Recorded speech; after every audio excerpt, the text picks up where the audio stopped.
share my story with other people. So using your story, I guess, to inspire others, I think and just being genuine and real.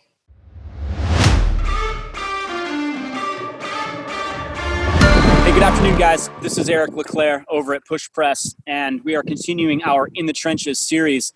The last couple of weeks, we've explored the angle of remote coaching, particularly for nutrition.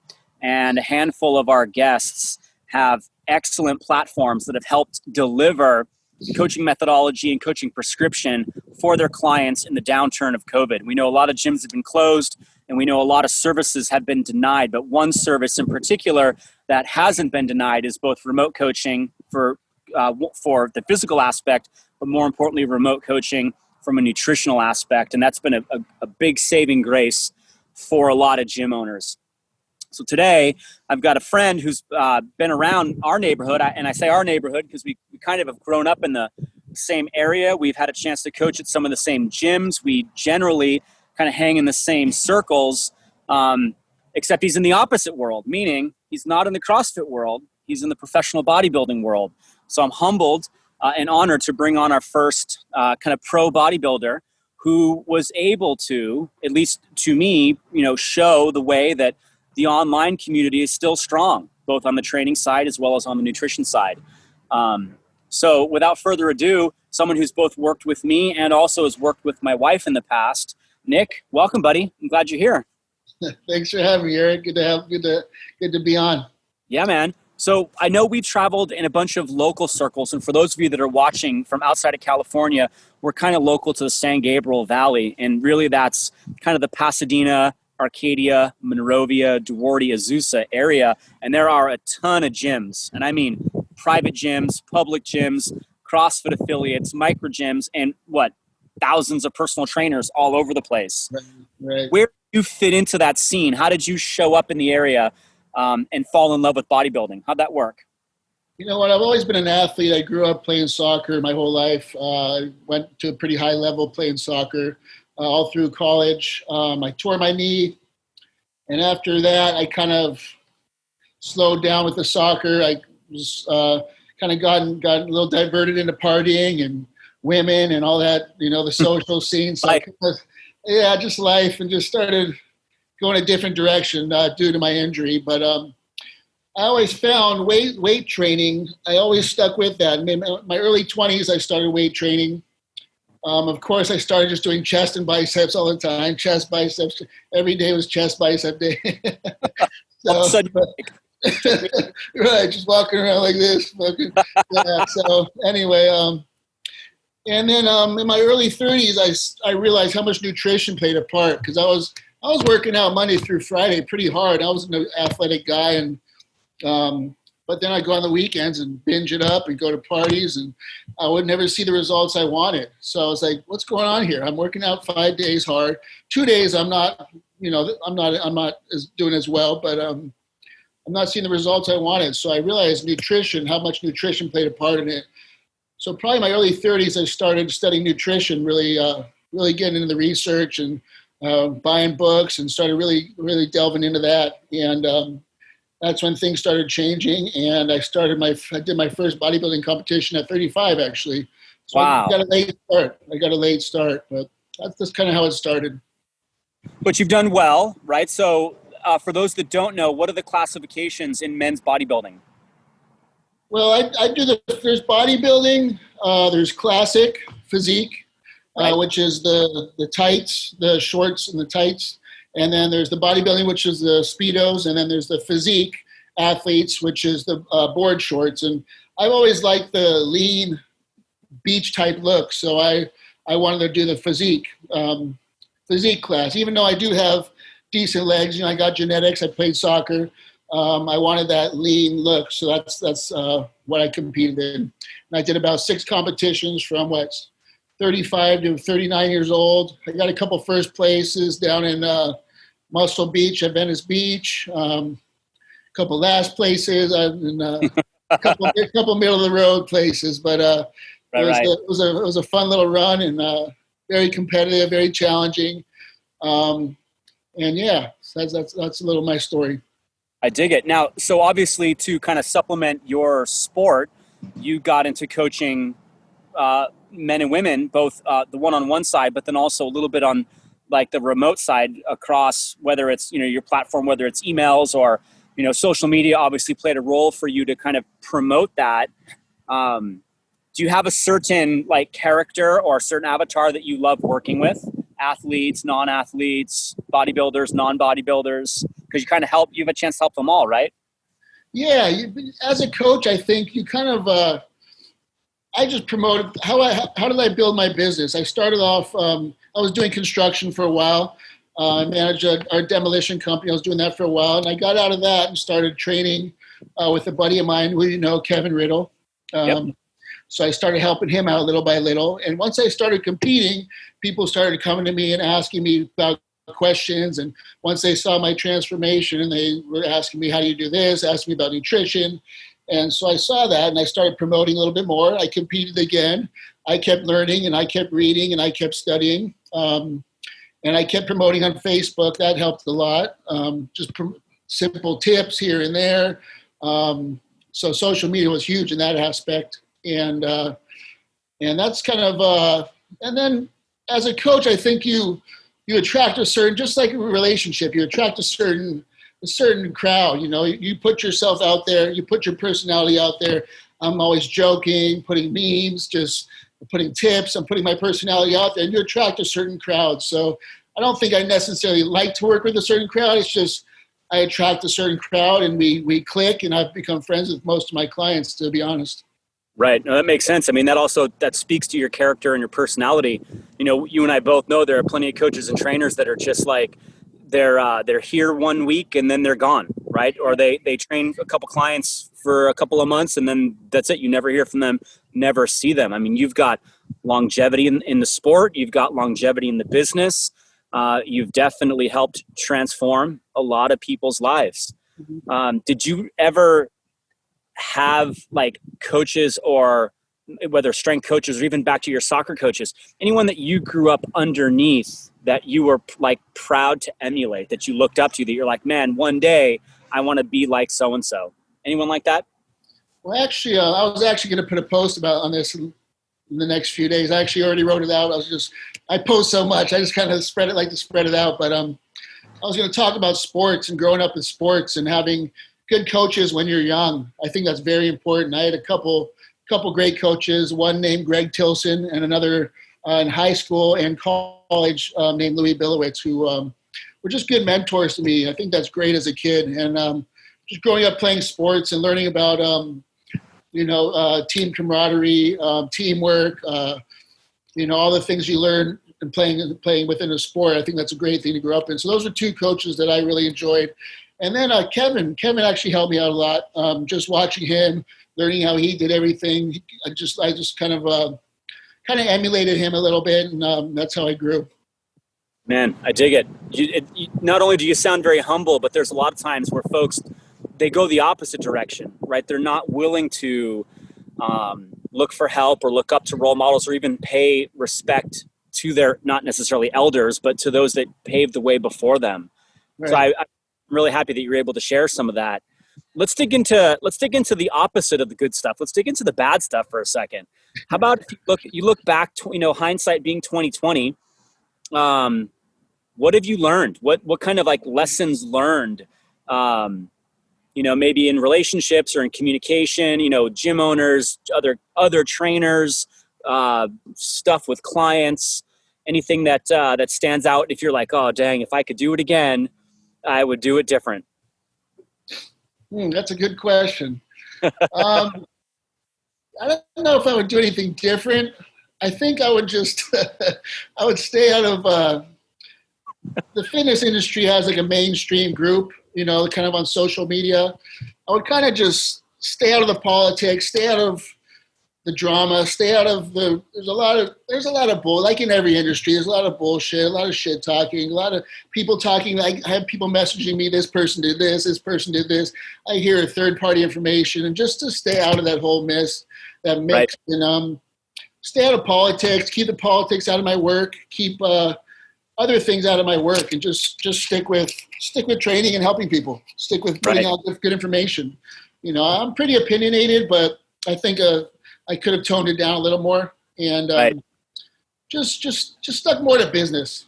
I would agree, man. It was way back in the day when, man, I think our first cert was like NASM or something. And they said, look, the big three that we want you to stay away from talking about with your clients is politics, religion, and sex. And you're like, well, what are the top three things that all your clients want to talk about? They want to talk about politics, religion, and sex. That's it. Right? Yeah. All Yeah. talk about. Yeah, Nobody that's true. That's true. Our- That's funny because I was talking to somebody else about this. Like we know something about our clients will tell us anything. They're so open with us. I guess they feel so they trust us a lot. But I know stuff that their husbands don't even know. And yeah, so they'll open up to us. So it's definitely Like, an interesting dynamic. put that in the back of my head. I'm going to forget that you said that, and we're going to keep doing push. Right. So it's Tell me a little bit about how you are using technology or how you're using communication to coach your clients through this, let's say, downturn, this COVID time. You're still taking care of folks, I take it. Yes, you've got some clients that you're working with. Yeah, actually, my online business actually grew during this time. I still do some in person. Of course, the gyms are closed, so I just have a small private gym which I can help people out in. So I do have some in person, but my online clientele grew pretty quickly. People realized after a month or so they were starting to gain weight, so they wanted some help and they wanted some accountability because they just on their own they weren't doing it. So, and I'm just from posting and promoting myself, I'm getting pretty known out there. So people started coming to me and asking me for help. So, and then just client results, getting results. When you get results, people come to you, just period. So I've gotten results from myself. I've gotten results from clients over the years. I'm getting results now. So you continue to get those results and people are just going to be drawn to that. So. Right. No, I dig it. So now do you have any specific tactics that you employ? Like, let's talk about your social media posting from a business standpoint, or your online component. When you talk about results, do you showcase any clients? Do you highlight them with any stories? Do you share what they've overcome, or do you have a tendency to keep that stuff kind of quiet and private? No, I'm open. As long as they're willing to share it, most of the time they are because they're proud of it. If they lost some weight, or if they've gotten off some medications, or like the last week, I shared that a couple women were able to wear bikinis after 30 years. They had the confidence to wear a bikini after 30 years, which is awesome. Yeah. So that's pretty awesome to see. I love to see the confidence change. Just somebody just you see their face brighter, over the months. You can just see it, and yeah, of course I share as much as I can because that's going to promote me as well. It's going to make them. It's going to give them validation. And they're going to give them acknowledgement for their hard work. And then at the same time, it promotes me. So I'm willing to share all that stuff. And another thing that I'm really big on is showing my personality in social media, because I think I have a decent personality. I'm not a jackass. So I think people so most people like me, and I get along with most people, and I'm respectful to most people. And I like to make people laugh. I like to make people smile. So people enjoy that. They'll have that memory. Oh, this guy's funny. They think of me. They'll start laughing. You're smiling. So I think showing your personality is an important thing too, because it draws people in. No, I agree. 100%. Personality sucks, but yeah, unless you're a dick, then don't. But yeah. No, of course. It's what is it? The top three? If people know, like, and trust, right? So if they know, they like you, and they trust you, clients for life. Right. I think it's an amazing feeling to think that somebody actually hired you and was paying you because they trust you. I think that's pretty cool. I think that makes me feel good. They actually put trust in me, and that's a neat feeling for myself.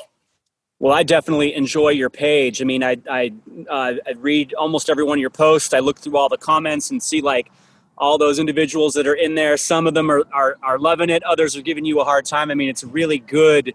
I mean, there's some posts in there you get 2 comments, and then the very next one you get 796 comments, and I'm like, oh, dude, what's going on today? What did Nick talk about?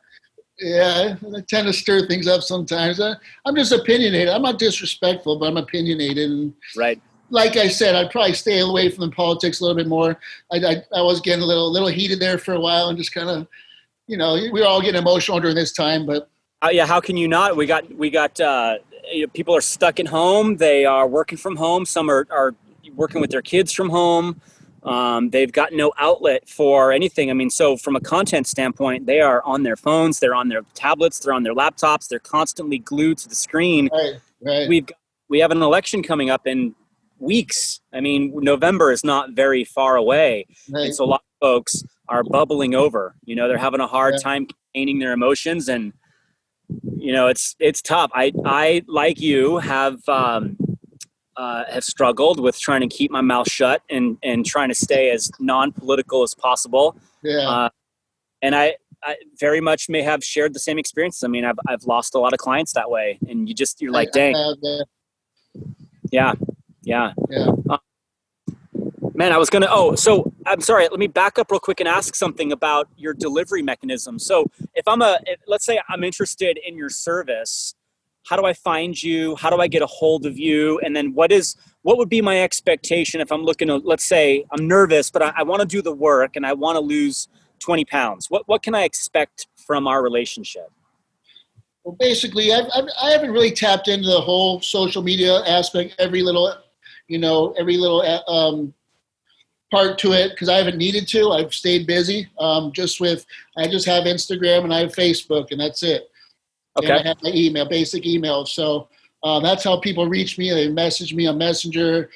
They follow me for my posts.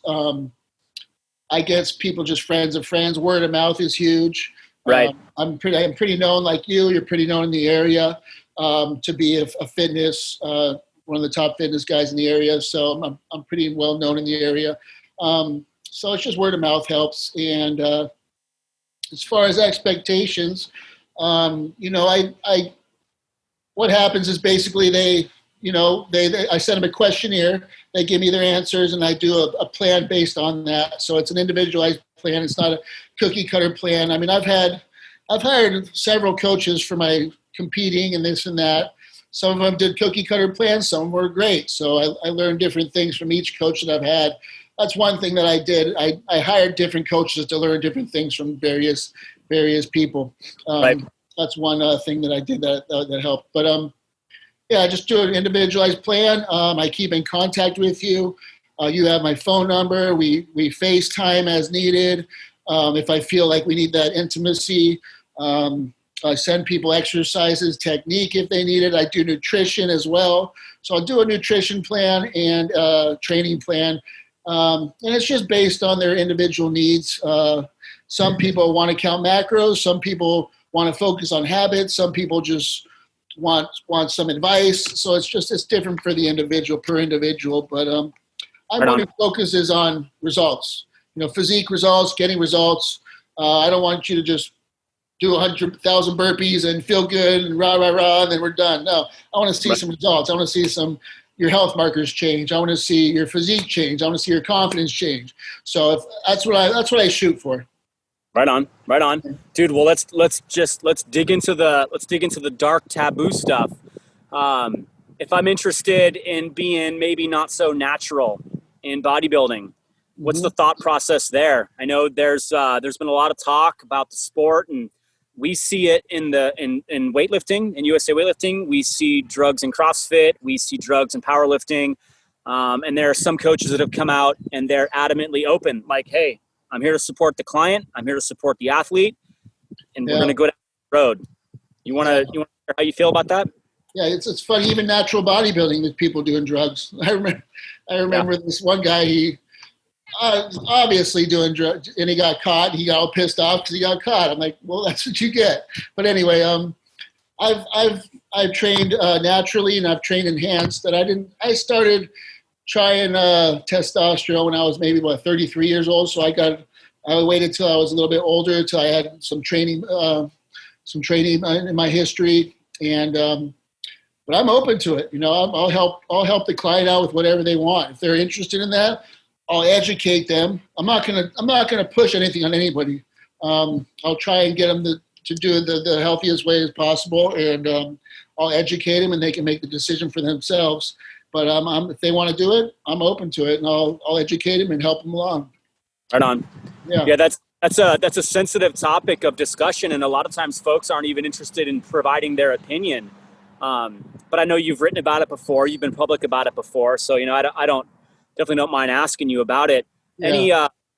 Any nervousnesses or fears going forward now, working with folks with COVID has really kind of jammed up our industry. They've jammed up places to train. They've jammed up places publicly for folks to train, let alone privately. What are your nervousnesses about what the kind of the horizon looks like in our, let's say, in our business, in our industry? You know what? I'm pretty much go with the flow. I just go with whatever's happening. I'll figure it out. I'm not nervous about it. I'm looking into other industries as well too. I think I'll always be in fitness and I'll always be helping people because it's something I really enjoy. But I'm also looking at doing other things and getting involved in other businesses. But I'm not. I'm not the type of guy. I'll figure it out. But I haven't hit any roadblocks yet. It's been pretty steady. Yeah, I love hearing that your business actually has taken off and increased during this downturn. There's not many coaches in our area that can say that. I'm generally in touch with a lot of folks locally, and the CrossFit scene got hammered. A lot of the private gyms got hammered, and there's only, I'd say, like 10 to 12 coaches that are doing really well. It's like they ended up taking all the business from those that didn't want to do the bit. I mean, you and I both know there are folks that use this COVID excuse as a way to just shut their gym down and do nothing. Yeah. Like, go to bed for 3 months. Like, what are you doing? You got people that love you, people that want to work with you. Why are you? Oh man, I think there's a lot of coaches that aren't in it for the right reasons as well. But that's a whole other subject. Hey, so speaking of coaches, who are you today, currently? Who are you motivated by? Who do you like to read or watch or let's say study? Anybody that you are currently like impressed by, or someone that you like to check in on or subscribe to? Well, I was looking at doing a Ironman. That was going to be my next, because I'm kind of over the bodybuilding thing, the aesthetic thing. It's not just being what I went through. It's not important to me anymore. So I like to look good, of course, but as far as bodybuilding, competing, I'm done with that. So I was looking, yeah. So I was looking at some performance wise. I wanted to do the CrossFit thing, but my back keeps all those reps and stuff. Maybe I got to take it slower and lighter. I don't know. Maybe with being such a athlete, I'm so competitive, so I go heavy right away. So, but I was thinking of doing getting into CrossFit. But I was going to do an Ironman. So I think that would be a great challenge. And I was going to hire Alex Viada. Yep. Alex. So I was going to hire him to be my coach. He's one person I look up to. I study a lot of Victor Black, who talks a lot about enhanced bodybuilding. So it's very educational. One second. Yeah, of course.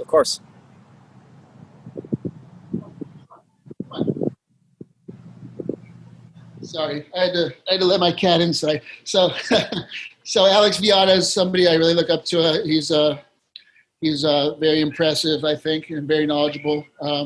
He owns and operates Complete Human Performance, correct? Yes. Mike Dola, I think he runs his business very well. Really nice, friendly guy, really personable. So I've always liked him. We went out to lunch, you and I and him, so that was a good time.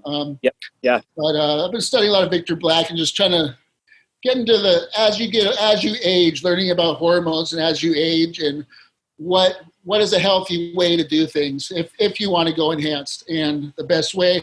And then also studying about how females and performance enhancing drugs and how it affects them and the best options for them as well. Right. No, that makes sense. That's currently what I've been studying. Yeah. I totally dig it.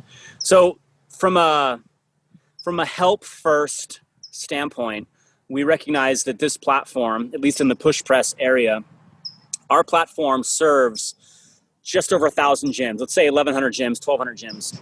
And we recognize that a significant portion of those are CrossFit affiliates or former CrossFit affiliates, micro gyms. We're just now starting to move into different styles of fitness or fitness education, whether we're looking at martial arts, even some speed schools like Parisi Speed School. There's a whole bunch of those speed schools that are part of the kind of the push press umbrella, even some rock climbing gyms, which is pretty interesting. But for the most part, they're business owners and coaches. Obviously, some are better businessmen and women than they are coaches, and some are better coaches than they are business owners.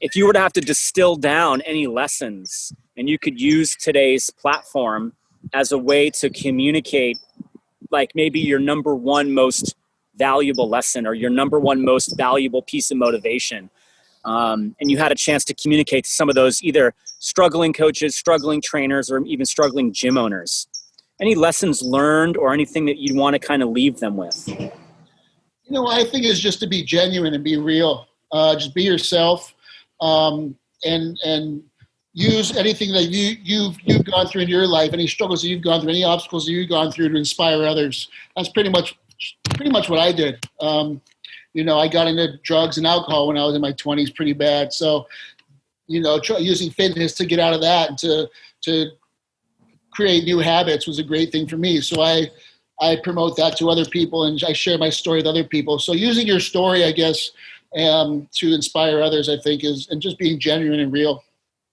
I dig it, man. Yeah. Authenticity and, like you said, being genuine is true. People can connect with that, or they can resonate with that.